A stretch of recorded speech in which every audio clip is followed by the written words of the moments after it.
좋아요, 구독.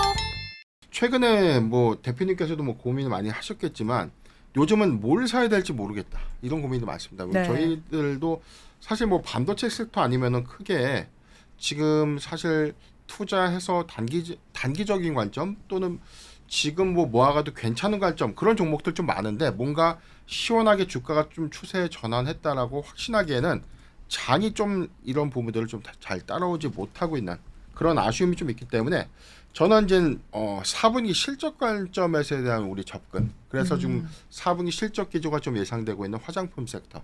그다음에 전력기기, 자동차. 근데 자동차는 최근에 1월 들어서 하락폭이 좀 더 컸어요. 뭐 기아차도 그렇고 현대차도 그렇고 이 부분은 지금 피크아웃에 대한 우려감들 다 반영이 됐는데 4분기 실적도 사상 최대 실적이라는 거 우리가 다 알고 있습니다. 그런데 이게 1분기 이후에 현대차나 뭐 기아차가 신고가 영역 이후에 충분히 좀 주가 퍼포먼스를 좀 내줄까 이 부분에 대한 기대가 이 부분은 좀 시간이 걸릴 수 있는 부분이지만 그럼에도 불구하고 PBR 관점에서도 굉장히 좀 저평가되어 있고 그래서 저는 현대차는 지금도 모아갈 수 있는 구간이 아닌가라고 좀 보고 있습니다. 현대차 차트 잠깐 보겠습니다. 네.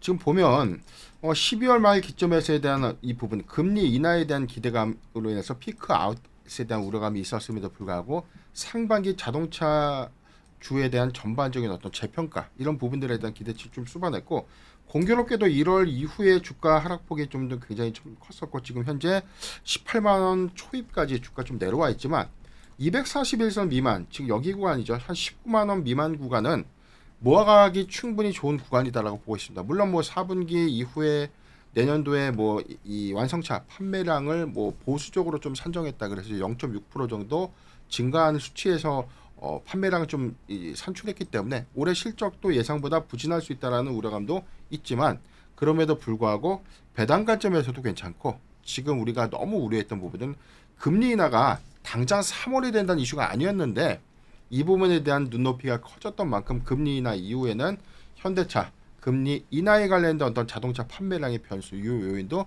참고하면 좋지 않을까라고 좀 판단해봤습니다. 네, 현대차 이제 완성차 업체에 대해서 한번 쭉 짚어주셨는데 임순재 대표님께서는 가지고 온 선물이 있으실까요? 네, 일단 뭐 저 같은 경우 먼저 이제 자동차 잠깐 말씀을 드리면 네. 저도 관심 있는 거니까 네 말씀을 드리면 이제 현대차 같은 경우에 지금 가장 걱정하는 게 피크아웃 여부다라고 보시면 될 것 같습니다. 특히 이제 미국 시장이나 뭐 유럽 시장 내에서 전기차 판매가 둔화가 되면서 전체적으로 이제 판매량이 둔화될 거 아니냐. 라는 이제 우려가 있는 게 이제 어떻게 보면 주가를 많이 못 올렸었던 측면은 분명히 있는데요.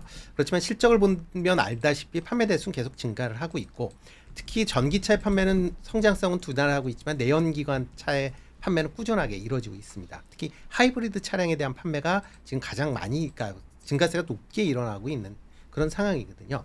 하이브리드 차량이다라고 하게 되면 현재 세계에서 가장 경쟁력이 있는 회사가 토요타, 그 다음에 현대차입니다. 그러니까 그만큼 하이브리드 지금 현재 상황에서 전기차에 대한 부정적인 이미지가 있어서 당분간은 아마 하이브리드의 판매가 좀 증가한다라고 보면 현대차나 기아의 이런 자동차 판매는 아마 계속 올해도 증가할 가능성이 있으니까 그런 점은 좀 관심 있게 좀 보시면 좋을 것 같고요. 제가 좀 관심 있게 보는 거는 엔터 관련주입니다. 네. 엔터 관련주가 1월달 이후에 지금 급락을 하는 그런 이제 모습을 좀 보였고요. 급락을 하는 가장 큰 이유가 이제 중국 시장에서의 음반 판매량이 둔화되고 있다라는 그런 내용입니다.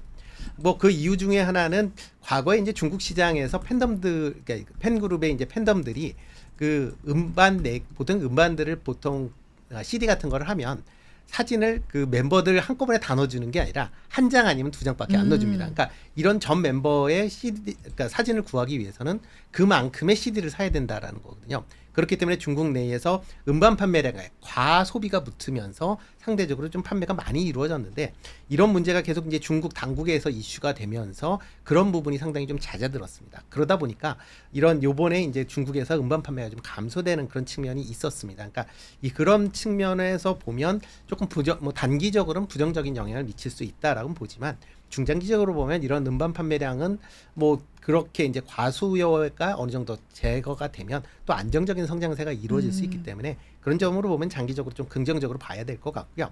그리고 뭐 현재 국내 이제 여러 이제 걸그룹들이 해외 공연들이 계속 이어지고 있습니다. 뭐 작년 같은 경우에 뭐 블랙핑크도 그랬고요. 그다음에 뭐 트와이스 뮤직도 뭐 그렇고 스테이트 키즈도 지금 뭐 글로벌 이제 공연들을 하고 있기 때문에 그러한 해외 공연에 대한 매출 확대가 아마 올해서부터도 본격적으로 더 많이 이루어질 가능성은 충분히 있다라고 생각을 하고 있고요. 그런 관점에서 보면 이제 JYP 조금 관심 있게 좀 보시면 어떨까 싶습니다. 뭐 JYP 같은 경우는 박진영 그 COO가 최근에 이제 50억 순매수를 하면서 나도 주식 샀다라고 유튜브에서 또 방송을 또 한번 했었죠. 네. 그러니까 그만큼 이제 대표 입장에 뭐 이렇게 이제 대주주 입장에서도 봐도 현재 주가가 이렇게 급락을 했던 건 그만큼 주가의 이제 메리트 측면에서 좀 긍정적으로 볼 수가 있으니까요. 뭐 지금 상황에서 본다라고 하게 되면 뭐 지금 한 8만 원 정도 지금 수준인데 10만 원대까지는 뭐 충분히 올라갈 수 있지 않을까라는 생각을 해보고 있습니다.